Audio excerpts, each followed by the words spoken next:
Queria saudar a todos os irmãos. Estão a ouvir? Não. Agora está? Não.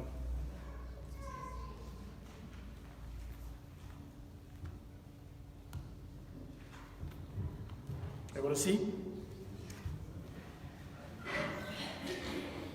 Sempre um problema da tecnologia, não é? Quando funciona bem, facilita as coisas. Quando não funciona, complica tudo.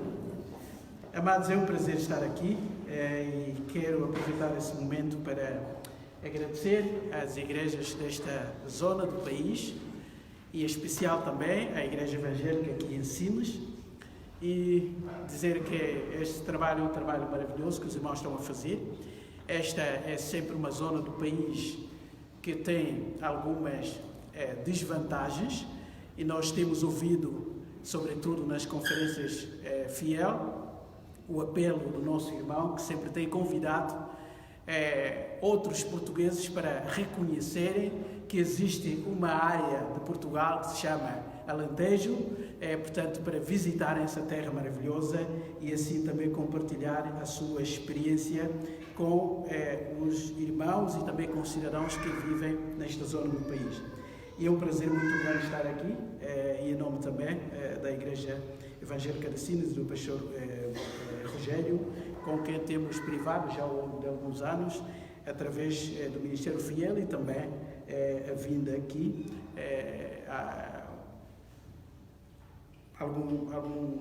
acho que foi há 2 anos, mais ou menos, 2 ou 3, já não me lembro. Há 5, pronto. O tempo passa e a gente vai envelhecendo e pensa que o tempo é reduzido, afinal já passou muito tempo. E eu queria então dizer que o tema que me foi proposto é a segurança na fé verdadeira. Como os irmãos sabem, o tema geral é a fé evangélica e, portanto, a questão da fé é fundamental para a nossa experiência. E eu quero falar mais ou menos sobre a segurança na fé evangélica. Por outras palavras, irei falar sobre a certeza da fé. Uma coisa é falar da fé em si, e nós já vimos esta manhã com o pastor Edvânio, portanto, a origem da fé, a natureza dessa fé, que é um elemento fundamental para a nossa experiência cristã. E eu vou falar então sobre a certeza da fé, ou seja, a segurança numa fé verdadeira. Se existe uma fé verdadeira, então, por dedução lógica, significa que também existe uma fé não verdadeira. Se existe uma fé autêntica, por uma dedução lógica, significa que existe uma fé sintética. Não é? Os irmãos sabem que o autêntico é o contrário, ou é o antônimo do sintético. Às vezes vamos numa loja e compramos um casaco de pele original, e aquela é uma pele genuína, portanto autêntica. Mas também podemos ir a uma outra casa e comprar um casaco aparentemente de pele, só que aquela pele não é genuína, não é autêntica, portanto é uma sintetização de elementos que vai dar mais ou menos aquela imagem de ser uma pele genuína. Por isso é que nós chamamos uma pele sintética.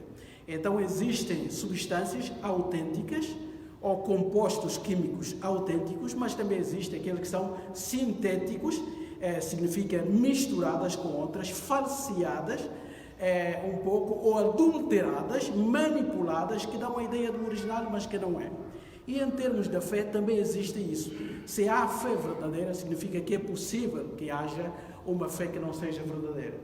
Se há uma doutrina sã, ou uma sã doutrina, que o apóstolo Paulo vai repetindo nas suas cartas, sobretudo quando escreve a um dos seus filhos na fé, Timóteo, significa que por implicação existe também uma fé ou uma doutrina que não é sã. E nós precisamos, da parte do nosso Deus, de discernimento espiritual para identificarmos aquilo que é autêntico, aquilo que é genuíno, daquilo que não é autêntico e é sintético.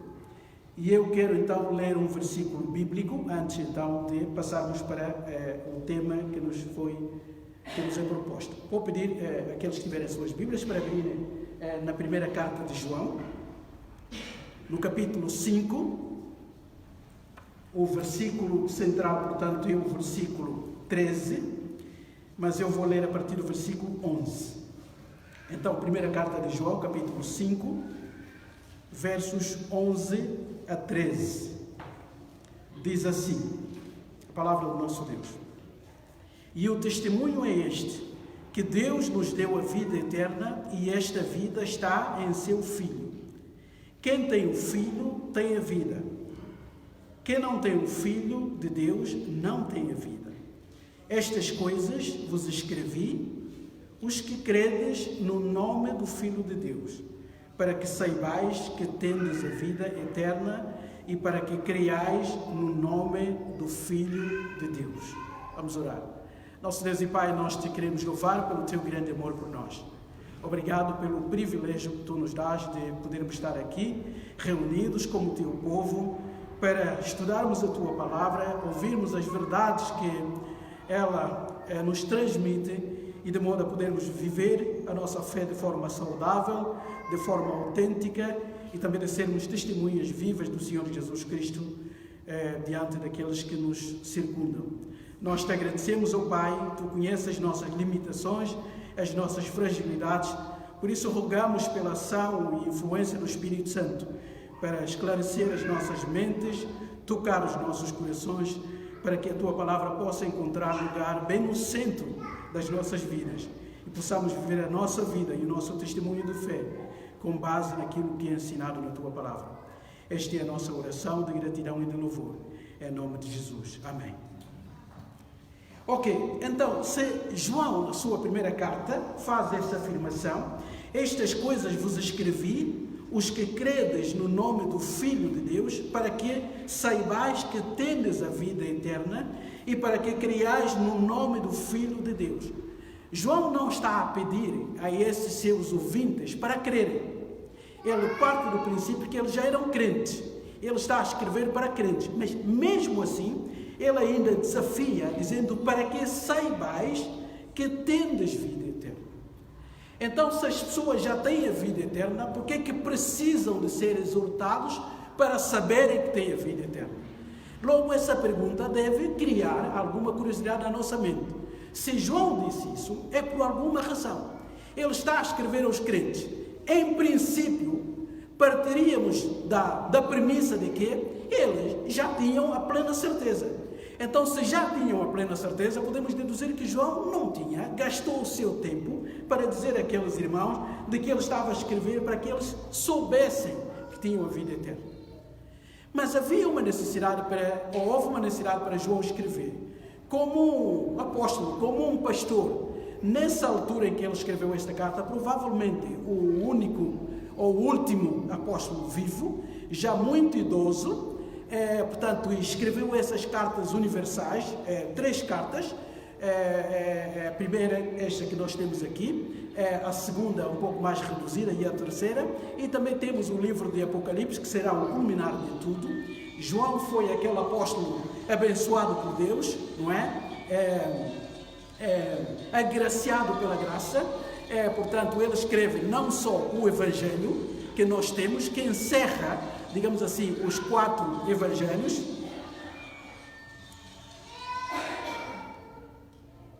Está.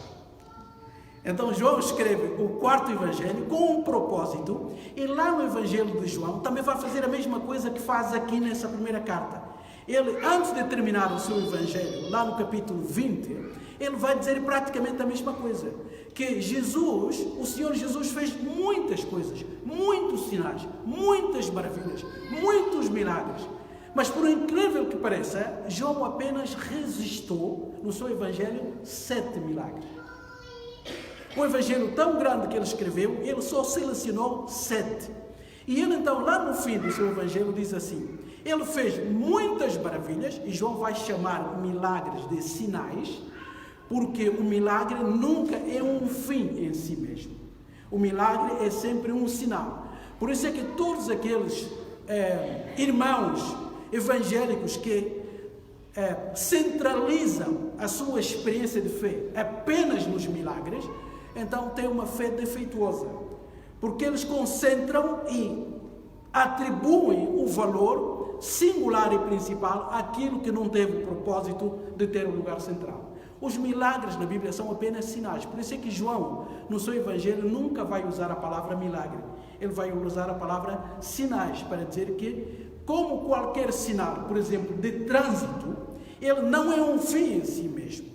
Ele aponta para uma finalidade última e nós, diante daquele sinal, daquela imagem, digamos assim, gráfica, nós temos que agir ou reagir perante ela. Porque se não reagirmos ou agirmos diante daquele sinal, então nós podemos sofrer consequências, por exemplo, com polícia ou termos algum acidente. Então o sinal nunca é um fim em si mesmo, mas é um meio que aponta para um fim.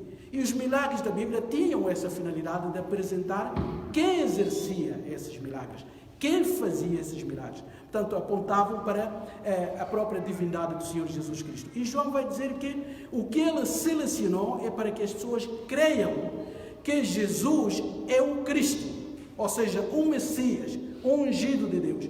E crendo nessa verdade, que ele era o Messias e também o Filho de Deus, tivessem a vida eterna. Então João é aquele evangelista que nos dá claramente o propósito pelo qual ele escreveu o seu evangelho. E quando escreve essa primeira carta, ele vai fazer exatamente aqui o que vimos. Mas ele vai desafiar os crentes, os seus destinatários, de que deviam saber essas coisas para que pudessem então viver a sua fé de forma saudável. A primeira carta de João pode ser descrita como o livro-texto de fé. Ou seja, se alguém quiser avaliar a sua fé e verificar se aquela fé é verdadeira, então um bom livro, embora a Bíblia toda sirva para isso, mas essa carta teve esse propósito.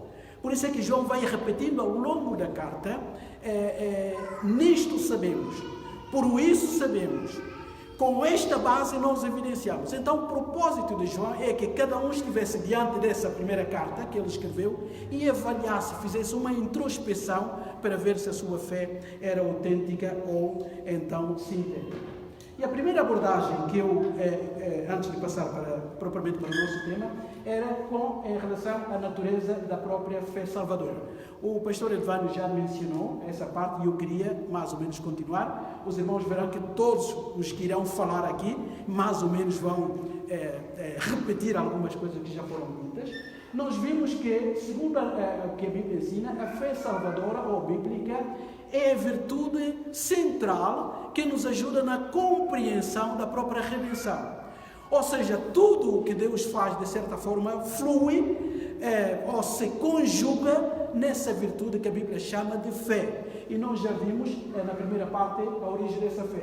Mas essa fé também é o meio através do qual todas as bênçãos da salvação nos chegam. Ou seja, Deus salva, Deus abençoa o seu povo e o meio instrumental que Ele encontrou para que essas bênçãos chegassem até nós, então é a fé. Ou seja, a fé nunca na Bíblia é a causa da nossa salvação. Nunca. Nós fomos salvos pela fé, não é? O que a Bíblia diz é que a base da nossa salvação é a graça de Deus. A origem da nossa salvação está em Deus. A fé é um instrumento, é um meio através do qual nós recebemos essa graça que vem da parte do nosso Deus. É como se a graça de Deus fosse o gerador, a fé fosse o fio condutor e a nossa vida fosse a lâmpada. Ou seja, o fio condutor não produz eletricidade, não é a fonte da eletricidade. É apenas um meio através do qual, então, aquelas partículas, os eletrões chegam e depois podem provocar aquela fusão e acender a luz. Não podemos confundir isso. A fé é apenas um meio. Nós fomos salvos pela graça, ou seja, é a causa da nossa salvação por um meio da fé. Então, a fé é o meio instrumental pela qual, ou através do qual, nós recebemos as bênçãos do céu. E como nós já vimos naquele texto também que foi mencionado esta manhã, Efésios capítulo 2, é o texto central sobre a natureza da fé. A origem da fé, a sua natureza, a forma como ela atua e depois também os resultados dessa fé que nós encontramos já nos versículos 9 e 10. no fundo, a fé tem como propósito final não só glorificar a Deus, mas também produzir em nós boas obras. Ou seja, não fomos salvos por causa das boas obras, foi pela graça, mas fomos salvos para as boas obras, como esse mesmo texto vai dizer. Então, se a fé não nasce em nós, não tem origem em nós, ela deve encontrar ou deve possuir uma origem. E segundo esse texto, a fé foi ou é originada em Deus. Portanto, a sua natureza está intimamente ligada à natureza de Deus, porque só em Deus encontra a sua origem. E a verdadeira fé é muito mais do que uma simples certeza na existência de Deus. Isso também já foi mencionado aqui. Eu acredito, eu creio que Deus existe. Essa não é a perspectiva completa da fé bíblica ou da fé verdadeira. Porque esse tipo de fé acaba por ser apenas algo que atua na dimensão mental. Nós vimos que a fé deve cumprir aqueles 3 elementos. Esta manhã já ouvimos aqui. O assentimento intelectual, ou seja, o concordar na existência de Deus, não é suficiente, não é? E Tiago vai dizer isso claramente. Se há seres que não têm dúvidas, a mínima dúvida da existência de Deus, esses seres são os anjos, incluindo os próprios demônios. Porque eles têm uma dimensão espiritual muito mais elevada até do que a nossa, como humanos que somos. Então eles não têm dúvidas de que Deus existe. A única diferença entre esses demônios e um crente verdadeiro é que não apenas partem da mesma premissa, mas no caso do crente, acaba por confiar em Deus.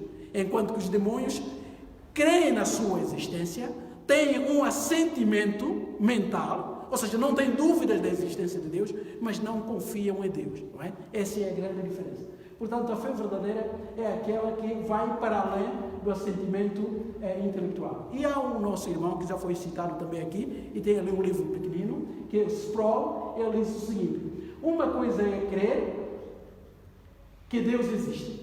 Outra é crer em Deus, outra é crer em Deus. Crer em Deus, ou seja, confiar nele e confiar a Ele a nossa vida, é a própria essência da fé cristã. Isso está num dos livros também que ele escreveu, Verdades Essenciais da fé cristã. Embora essa crença na existência de Deus tenha a sua base, no fundo é o ponto de partida. É a premissa. Para eu crer, qualquer que seja o tipo de fé, eu tenho que partir do princípio que esse Deus em quem creio também existe, não é? A própria existência de Deus é o ponto de partida para depois, então, essa fé verdadeira que a Bíblia ensina. Espero lidar muito bem com a tecnologia aqui. Ok, nós também já vimos que se a fé não tem origem em nós, se ela é de origem sobrenatural, então é algo que nos é dado. Quando nós falamos com os nossos compatriotas, sobretudo aqui em Portugal, é comum nós ouvirmos as pessoas dizerem assim: eu tenho a minha fé. Não é? Quando nós queremos evangelizar um português genuíno, digamos assim, chegamos lá, quero falar um pouco disso. Eu tenho a minha fé. O que é que as pessoas querem dizer com isso? Partem do princípio que a fé é uma capacidade autônoma e humana. Então a pessoa, como não está pronta a receber uma ou outra proposta de fé, já nos diz que tem a sua própria fé. E nós muitas vezes ficamos parados diante dessa resposta. Mas nós devíamos continuar e perguntar: fé em quê? Porque segundo a Bíblia, a fé não vale por si mesma.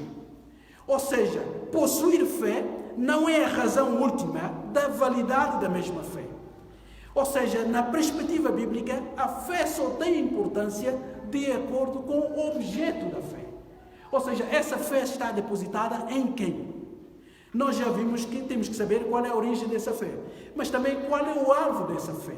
Em quem é que essa fé está suportada? Em quem é que essa fé se apoia?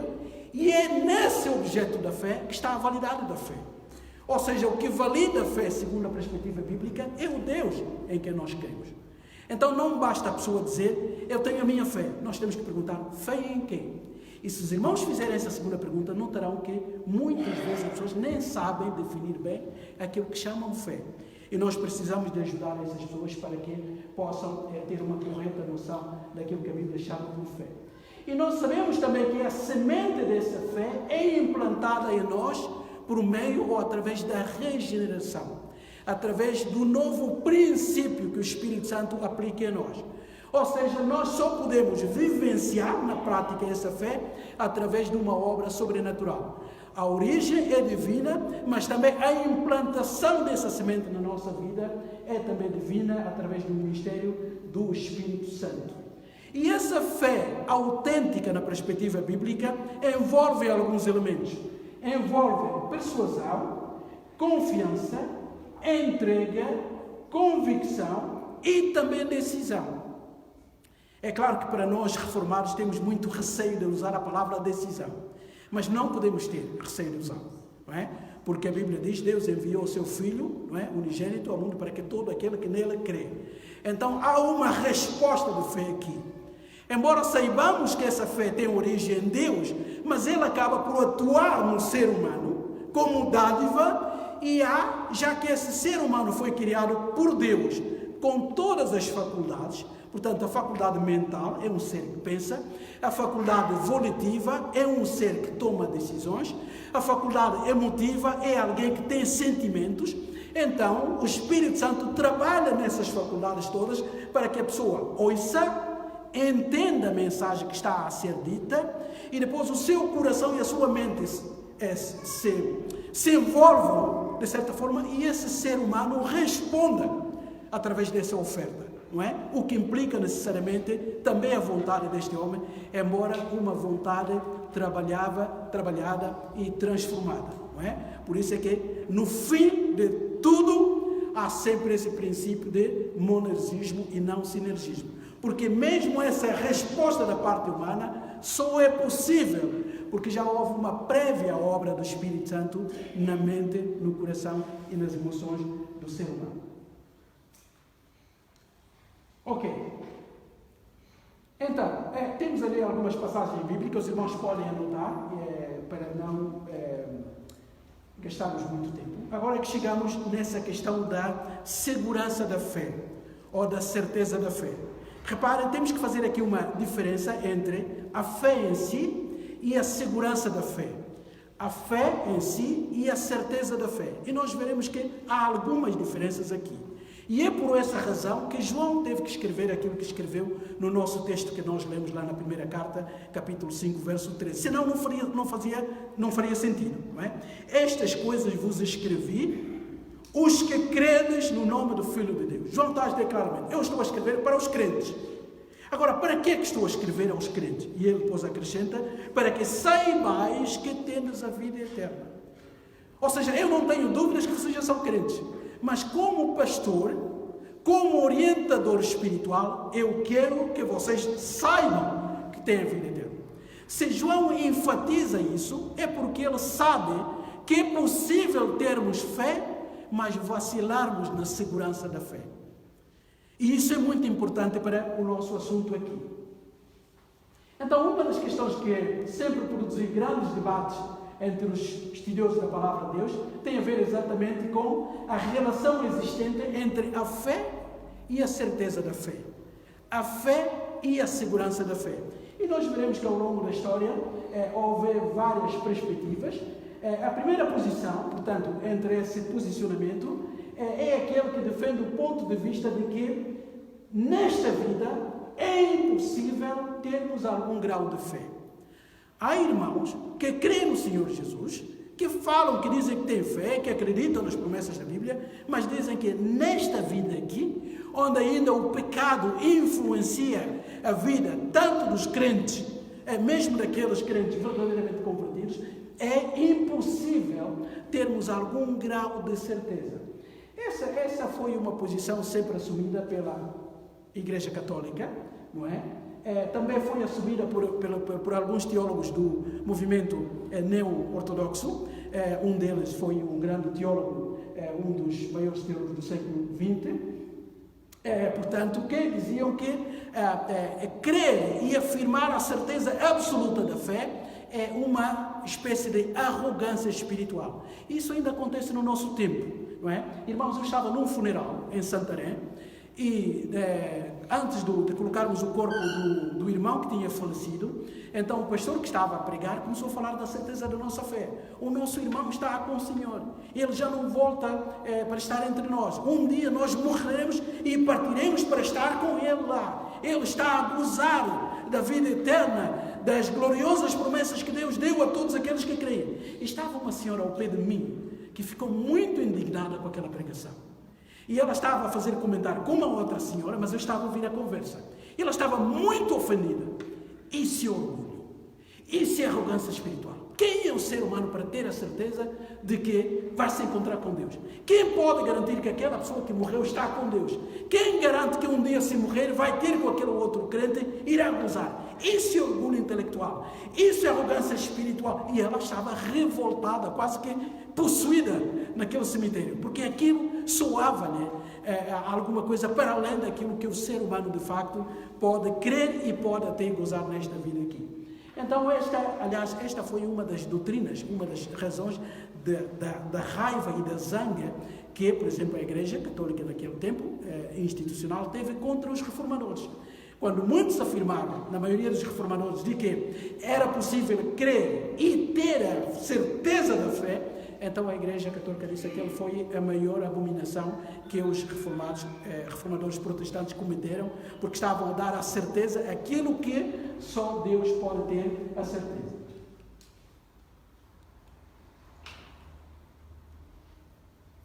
Se a primeira posição é aquela que diz que nesta vida é impossível termos a plena certeza da fé, a outra posição, que era defendida pelos reformadores, e nós temos que saber que naquele tempo eles estavam, em grande medida, a combater as doutrinas da igreja dominante da altura.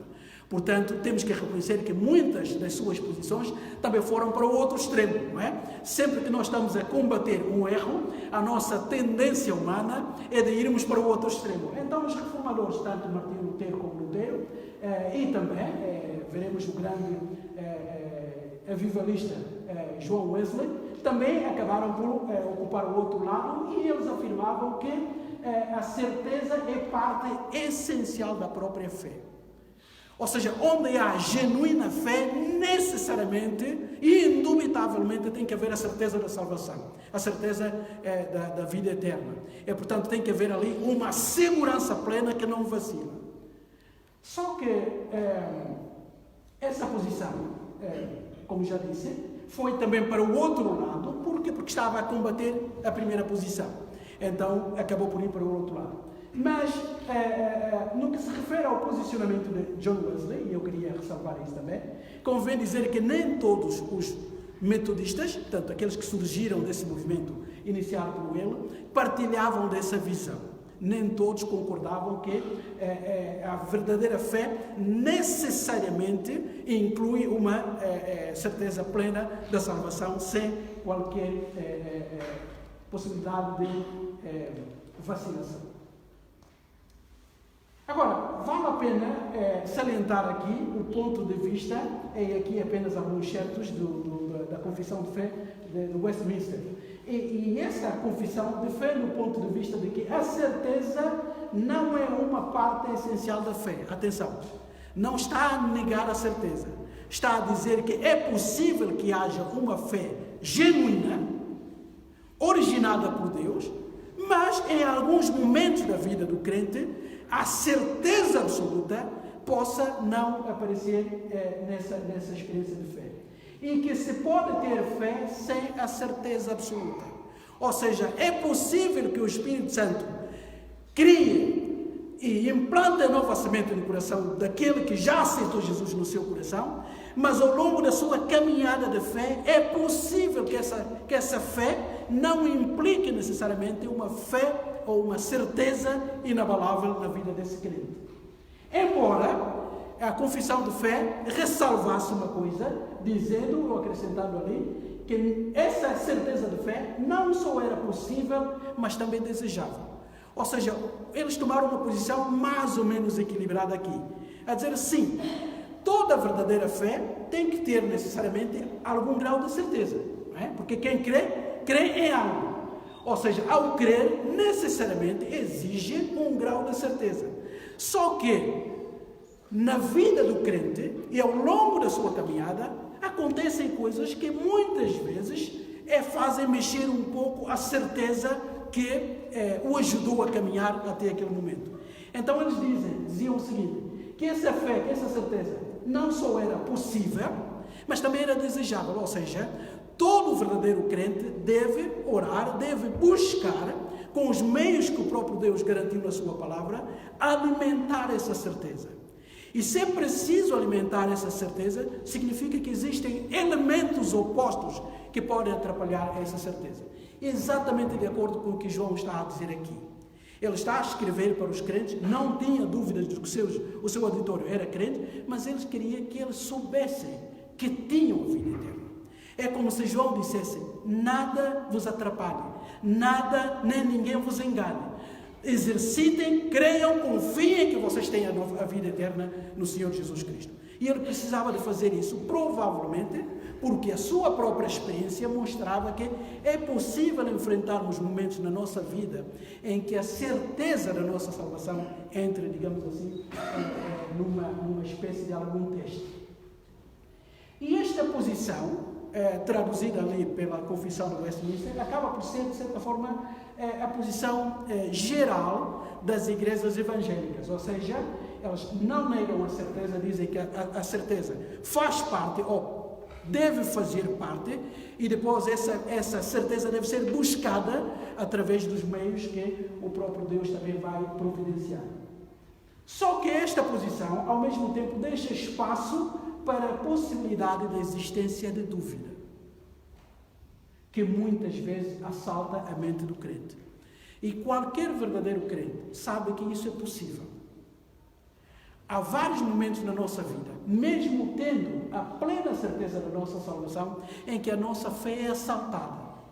E em algum momento da nossa vida em que a certeza nas promessas divinas começam a entrar, digamos assim, numa dimensão um pouco obscura. E nós veremos o que é que causa isso. Então, quais são as causas da dúvida que afeta a certeza? O que é que acontece, ou o que é que produz, o que é que faz com que na vida do crente surjam alguns momentos de dúvida e que tente pôr em causa a certeza, embora não tirem a fé que está no crente, obviamente. Porque se é um dom de Deus, se há uma vida que é eterna, essa vida nunca pode ser tirada. Mas ao longo da caminhada do crente, existem momentos em que ele entra em dúvida. Em que ele lê a palavra de Deus e começa a perguntar, é mesmo assim? O que está a acontecer na minha vida é prova de que eu sou filho de Deus? Então nós encontramos algumas causas que podem abalar a certeza da fé. Que podem fazer com que os pastores, como fez João aqui, incentivem e exortem os crentes de que têm a vida em Jesus Cristo. Que nem Satanás abale a sua confiança no Senhor Jesus Cristo. Essa exortação é válida por quê? Em primeiro lugar, por causa do pecado. Porque apesar de sermos crentes no Senhor Jesus Cristo, salvos e regenerados, o pecado ainda faz parte da nossa experiência. Por isso é que João vai escrever nessa mesma carta no início. Ele escreveu aquelas coisas para que os crentes não pecassem. Ele diz isso. Filhinhos, escrevi-vos essas coisas para que não pequeis. Está lá no capítulo 2 da primeira carta de João. Por que ele disse isso? Porque ele tinha escrito antes, no capítulo 1, que quem diz que não tem pecado está a mentir. E a verdade de Deus não está dele. Quem nega que peca, não só está a negar a verdade de Deus, mas também está a tornar ou a fazer de Deus mentiroso. Porque Deus declara que não somos pecadores, mesmo nós crentes. Então, quando eu afirmo que não peco, não sou pecador, eu não só estou a negar a verdade, mas também estou a fazer Deus mentiroso. Porque Ele disse que eu sou pecador. Então João diz assim, a única coisa que nós devemos fazer não é ignorar que nós também pecamos, mas irmos à cruz e buscarmos o perdão, confessar os nossos pecados e então Deus é justo para nos perdoar os pecados. E como ele tinha dito isso, então ele vai advertir os seus ouvintes, diz assim, filhinhos, essas coisas vos escrevi para que não pequeis. O que é que João está a dizer? Olha, eu disse que toda a gente peca, ninguém pode dizer que não tem pecado, crente novo ou velho, e isso pode levar a uma conclusão errada. Então as pessoas podem dizer assim, então já que toda a gente peca, então posso pecar à vontade, afinal não há nenhum crente que não peque. E João diz, espera, eu não escrevi por causa disso. Eu escrevi exatamente para que vocês não continuem pecando. Mas se pontualmente alguém pecar, ele vai dizer isso lá, então se lembre de que existe um advogado, Jesus Cristo, o justo. Ou seja, a base do nosso perdão está na justiça daquele que deu a sua vida na cruz. Então o pecado pode afetar a nossa certeza ou a nossa firmeza na fé. E também há um outro elemento, uma compreensão equivocada da natureza da fé. Quem não entende melhor o que é fé, por isso é que é importante, irmãos, aqui mais uma vez eu quero louvar essa iniciativa, que os crentes de vez em quando têm que refletir sobre a fé bíblica. O que é a verdadeira fé bíblica? O que é a verdadeira conversão segundo é o ensino bíblico? Porque, irmãos, isso tem a ver com a eternidade das almas. Então vale a pena a gente pensar e repensar se a nossa fé está de acordo com aquilo que a Bíblia ensina. Então, em segundo lugar, essa má compreensão ou uma compreensão equivocada da salvação pode, com muita facilidade, fazer com que aquele que se dizia crente perca o ânimo e comece a duvidar das certezas que já teve no passado. Não é? Por exemplo, quem aprendeu que a fé é uma decisão puramente humana, a fé é uma confiança que nasce no ser humano. Imagine se num dia no seu caminhar ele começa a não confiar mais em Deus. Então ele vai pôr em causa tudo aquilo que creu até ali. Então uma compreensão equivocada da fé pode levar também a essa confusão quanto à certeza da fé. E também a velha natureza decaída que ainda atua em nós. Para além do pecado, até que pode ser exterior, a nossa própria natureza humana, fraca, sofrível, pode nos levar a dúvidas sobre a nossa própria fé. E quantas vezes, porque há alguma situação extraordinária, um pecado que tocou a nossa vida e nós começamos a pensar, será que eu sou o mesmo filho de Deus? Um filho de Deus podia pensar como eu pensei? Um filho de Deus podia ter agido como eu agi? Um filho de Deus podia ter esses sentimentos que eu sinto dentro de mim? Será que eu tenho a verdadeira fé? Será que eu já me converti? Então a própria natureza humana decaída pode nos levar a ter essas dúvidas quanto ao nosso caminhar. Por isso é que, naquele texto que nós já lemos, João, não é?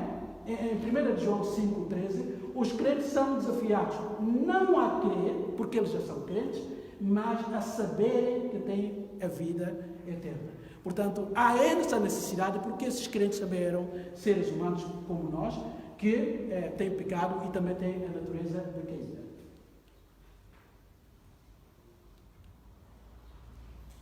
Então, quais são as bases para a segurança na fé?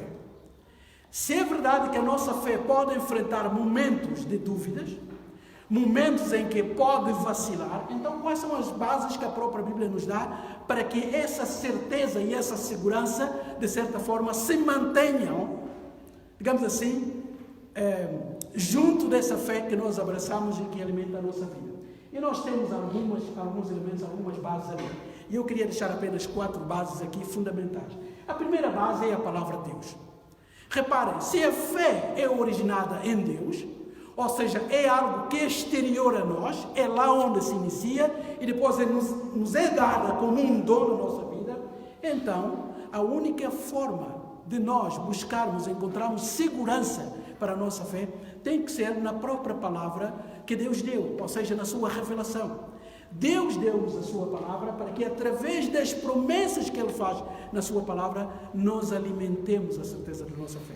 Amados, esse é um dos meios principais, se não mesmo o principal, que o próprio Deus usa para alimentar a nossa segurança e a nossa certeza na fé. E nós temos ali várias passagens bíblicas que nos falam exatamente dessa segurança. Nós encontramos grande parte em João, na sua primeira carta, como nós já lemos, mas também João 33 e 36. E eu gostaria que os irmãos abrissem comigo as Escrituras. Vamos ler no Evangelho segundo João, capítulo 3, nesse mesmo texto da conversa do Senhor Jesus com Nicodemos.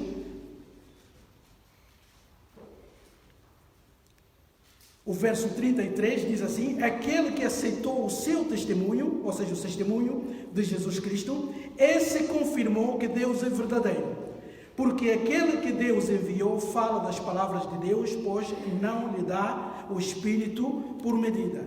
E o último versículo desse capítulo diz assim: aquele que crê no Filho tem a vida eterna, mas aquele que não crê no Filho não verá a vida, mas a ira de Deus sobre ele permanece. Ou seja, um dos meios para termos a certeza e a segurança da nossa fé é exatamente as promessas que o próprio Deus nos dá na sua palavra. E temos mais passagens ali, os irmãos podem ler em casa e verão que são essas passagens, são essas promessas divinas, um instrumento principal que o Espírito Santo usa para alimentar a nossa fé. A segunda base são as evidências. Ou seja, a Bíblia diz que para além da fonte externa, que é a palavra de Deus, que nos oferece promessas para alimentarmos a nossa fé, existem evidências que nascem da nossa vida. Ou seja, qualquer vida transformada e regenerada deve produzir fruto. E nós temos textos como Gálatas 5, que nos fala do fruto do Espírito. Ou seja, naquele em quem há nova vida, necessariamente aquele fruto com as suas variantes deve aparecer. E nós temos então, portanto, também algumas passagens bíblicas que nos falam disso. João é um daqueles escritores usados pelo Espírito Santo para nos falar muitas vezes sobre as evidências. Por exemplo, ele fala que essas evidências são a prova prática da nossa vida, da nossa fé, aliás. Se a fé é um elemento interior, então a nossa conduta exterior vai evidenciar elementos que confirmam que de facto nós temos a fé genuína em nós.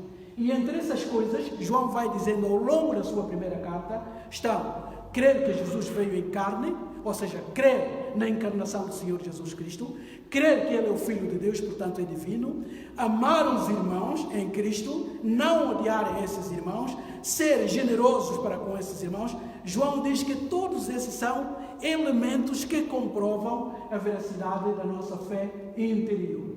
E ele vai dizer que temos que guardar os mandamentos, portanto, temos que ter a plena certeza do Espírito Santo em nós. Isso nós encontramos também em Efésios, em 2ª carta aos Coríntios, capítulo 1, versículo 22.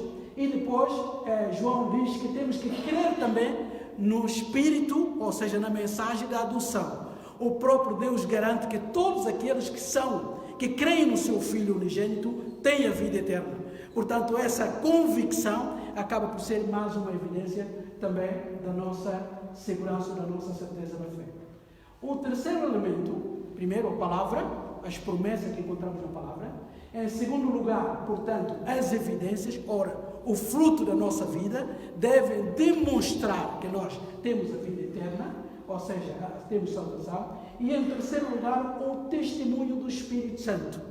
E isso é bem claro também na Bíblia, que o próprio Espírito Santo tem como um dos seus ministérios confirmar, assegurar-nos de que nós temos a salvação.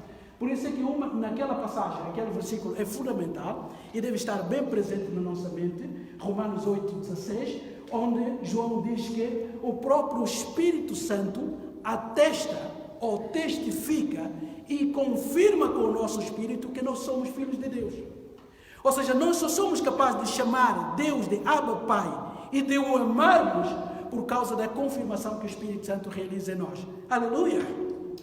Então, nos momentos de dúvida da nossa própria experiência, o Espírito Santo tem, entre outros ministérios, a confirmação no nosso próprio espírito. Ou seja, o testemunho dele sussurra perto do nosso espírito, dizendo: tu és filho de Deus. É verdade que estás a passar por uma dificuldade. É verdade que a tua família está a passar por um teste tremendo. É verdade que perdeste um ente querido maravilhoso. É verdade que perdeste um emprego. Os filhos parecem, há um filho rebelde lá em casa. As coisas parecem não funcionar bem. Os colegas de trabalho sempre complicam a sua vida. Há várias razões para que alguém se sentisse frustrado. E o Espírito Santo vai confirmando que, apesar dessas coisas todas, tu ainda és filho de Deus. Deus é o teu Pai querido, é o teu Abba. Saiba, creia nisso. Então esse é um dos elementos que o próprio Deus usa para confirmar a nossa fé. E o quarto elemento é o conhecimento real da sua presença em nós. Esse é um dos pontos também de controvérsia. Porque nós também, como reformados, talvez para nos distanciarmos de muitos grupos dos nossos irmãos que exageram nesse ponto, de experiências pessoais, acabamos muitas vezes por nunca falar dessas experiências. O que, no meu entendimento, é outro erro. É sair de um erro, mas irmos para o outro extremo. Nós não queremos que as obras salvam. Essa é a visão global da Igreja, do ensino da Igreja Católica. É aquilo que a pessoa faz, é a contabilidade das suas obras que vão ditar se a pessoa vai ser salva ou não.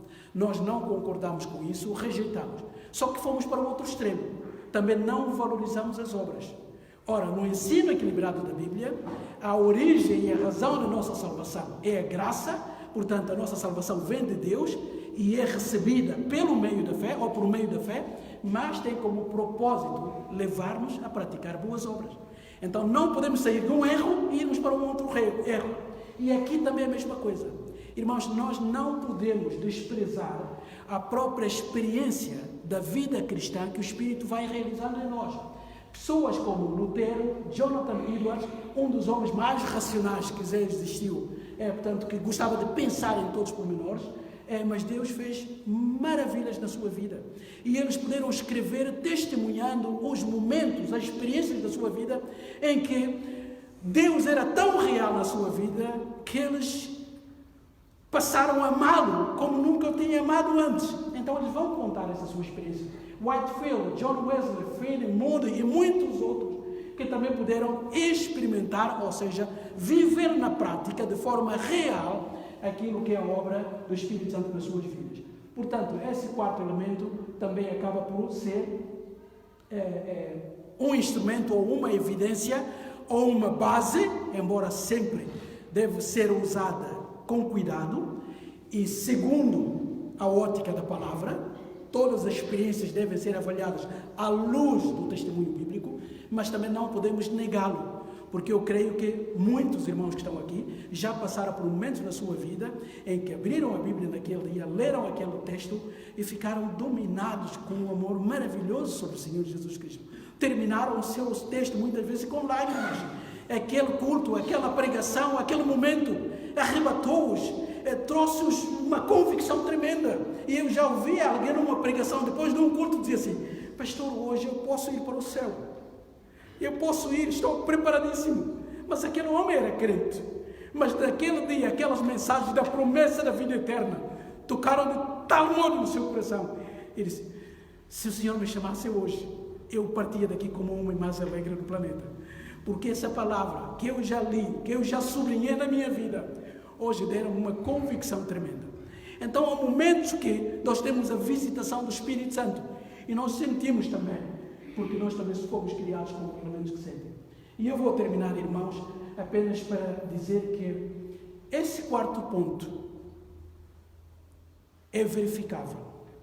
Para nós sabermos se aquela experiência, se aquele momento, se aquele sentimento, aquela emoção é fruto da obra do Espírito Santo ou tem outra origem, há elementos palpáveis que nos podem dizer isso. Normalmente, quando esses momentos chegam, que se vêm para confirmar a nossa fé, elas trazem algumas evidências. E eu mencionarei algumas evidências.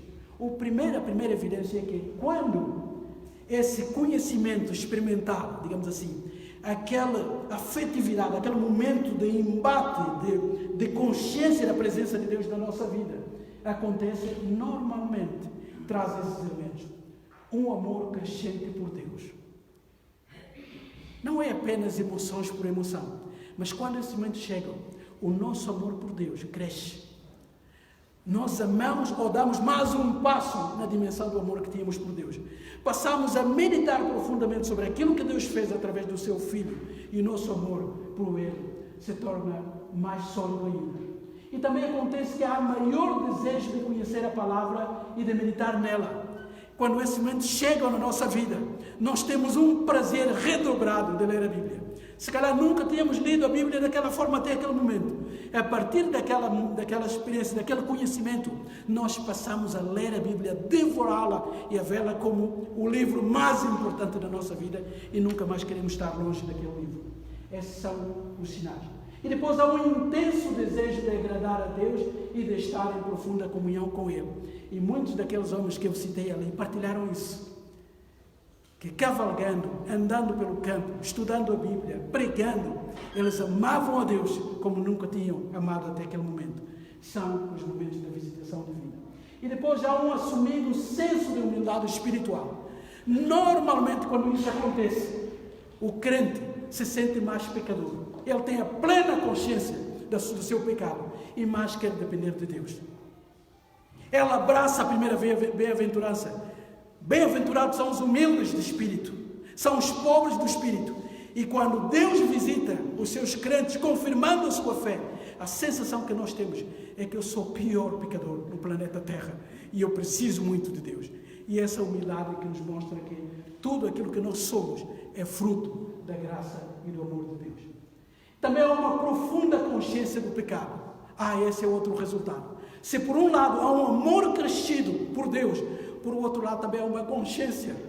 Nós podemos olhar uma plateia de 500 pessoas e não termos a mínima dúvida de chegarmos à conclusão de que o pior pecador entre todas as pessoas sou eu. E mesmo que fosse o único ser humano existente no planeta Terra, Jesus teria vindo na mesma, porque eu preciso da salvação. E isso só acontece quando, então, esse conhecimento se torna bem real na nossa vida. E depois isso resulta exatamente na repugnância e ódio para com o pecado. Nós sentimos dor e o Espírito Santo é entristecido e ele entristece o nosso coração e nós sentimos que fomos nós demais em relação ao nosso Deus. E ele não merece. É como se estivéssemos a cuspir na cara daquele que deu a vida por nós. E essa consciência vai aumentando à medida que o nosso conhecimento de Deus também aumenta. Um constante exercício de autoexame. Nós passamos a criticar menos os outros. Começamos a concentrar-nos muito em nós, a ver a nossa avaliação também, o nosso estado espiritual. E temos ali algumas passagens bíblicas que confirmam um ardente desejo pelo crescimento em santidade. Se por um lado odiamos o pecado, por outro nós queremos amar a Deus e fazer aquilo que lhe agrada.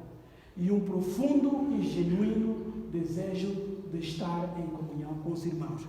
Terminamos com esse ponto.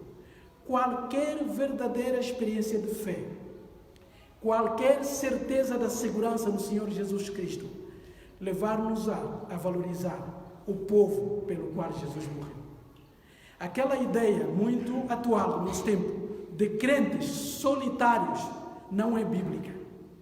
Há muitos irmãos por aí já não frequentam a igreja, já não fazem parte de comunidade. Quando a gente se encontra com eles, então irmão, está tudo bem? Onde é que o irmão está a frequentar? Não, já não frequento mais. Vejo no YouTube as pregações, escolho os meus pregadores preferidos, faço as minhas orações, leio a minha Bíblia. Mas por que, irmão? É porque na igreja há muita hipocrisia, não há amor, as pessoas não se amam. Então o crente acaba por ser ou passa a ser o único ser fiel no planeta Terra. Então a vida de comunhão desaparece. Irmãos, sempre que eu vejo alguém nessa atitude, eu saio daquelas conversas profundamente entristecido. Porque só posso concluir, há qualquer coisa de errado naquele irmão. Ele pode dizer que todos aqui não prestam, mas provavelmente o problema deve estar dentro dele. E a minha experiência de 20 anos no ministério pastoral deu-me sempre razão. Quase que 99% de pessoas que têm esse tipo de atitude, nós veremos que elas tiveram um relacionamento com Deus um pouco duvidoso. E houve alguma coisa errada na sua espiritualidade. E como não assumiram com humildade o seu erro, acabaram por projetar a culpa nos outros. Os outros é que não prestam e eles são o único crente dentro do espaço. Esse é um dos sinais de que essa pessoa provavelmente não tem plena noção e consciência da sua espiritualidade. Irmãos, não estou a dizer com isso que não haja problemas nas igrejas, que não haja coisas e atitudes que entristecem os filhos de Deus. Há coisas que acontecem nas nossas igrejas que são lamentáveis, que algumas delas até mesmo no mundo não crente, as coisas não acontecem assim. Há muita politiquice, há muita maledicência, há muita maldade que se verifica e é possível que alguns crentes em algum momento da sua vida, não se sintam capazes ou possibilitados de continuar a conviver. Mas aqui há uma diferença. Se a pessoa conhece de facto o seu Salvador e tem a fé genuína que invade o seu coração, ele pode sair de uma comunidade, mas tem que ir para outra. Agora, se a pessoa sair e achar que já não existe nenhuma comunidade saudável e espiritual, é porque alguém está a chegar a um extremo que é muito perigoso. Então, o senso crescente, o desejo de estar com os irmãos, acaba por ser uma outra evidência do conhecimento profundo que alguém tem de Deus. Termino com isso para dizer aos irmãos, é possível termos certeza e segurança da salvação. Por quê? Porque a própria Bíblia é que promete isso. Nós temos que saber em quem temos crido. Há razões para acreditarmos. E há evidências que o Espírito Santo dá. Há fruto do Espírito que mostram que nós estamos com Deus. Mas também, irmãos, há momentos na nossa caminhada de fé em que o Espírito Santo, em que o nosso Deus nos abraça de tal forma e faz reviver as verdades que nós já sabíamos e que se tornam maravilhosas naquele momento. E nós damos mais um passo no nosso crescimento de fé. E todos esses elementos que foram mencionados aqui são, portanto, as características que provam se aquele conhecimento é bíblico ou não bíblico. Que Deus nos abençoe, que Ele enriqueça a nossa fé, que a segurança da nossa fé esteja sempre presente e seja bem alimentada também nas nossas vidas, através da sua palavra, através do testemunho do Espírito Santo, através da obra que o Espírito realiza em nós, através das evidências da nossa própria vida e através das visitações de Deus e da vida comunitária com os filhos de Deus. Amados, eu termino dizendo, Deus é maravilhoso, Ele salva-nos pessoalmente, mas como um bom pai, Ele salva cada um de nós individualmente, mas coloca-nos numa grande família de fé. E se não fossem os outros irmãos, provavelmente nós não teríamos o equilíbrio necessário no nosso crescimento. Nós, em certa medida, somos um pouco também aquilo que somos, pela forma graciosa como o próprio Deus, na sua maravilhosa graça, vai usando a irmãos e irmãs que vão enriquecendo a nossa espiritualidade. A Ele, pois, seja toda a honra e toda a glória para todo sempre. Amém.